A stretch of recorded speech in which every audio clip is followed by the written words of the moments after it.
land is the only thing that you're going to accept. Yes. And if Bodo land is not given to you, There will be, it is a struggle. for how long? Continuously. Till it is as yes.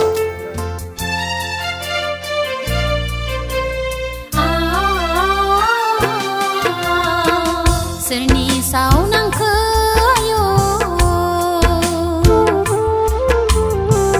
Boroni raiju janaya Swrni Sao Nangkw yo harini khauseni deulenga Swrni Sao Nangkw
Bodo people are struggling for the last 50 years for their constitutional rights. We want to live with our dignity.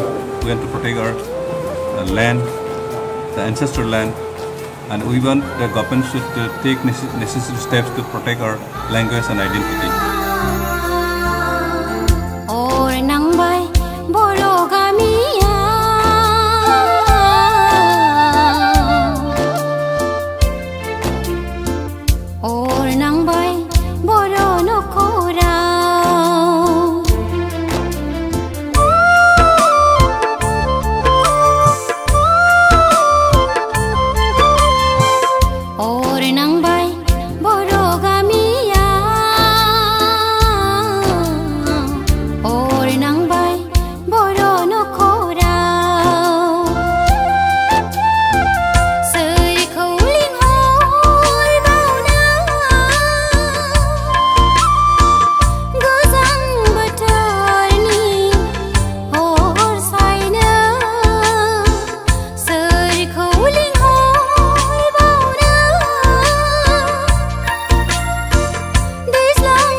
Swrni Sao Nangkw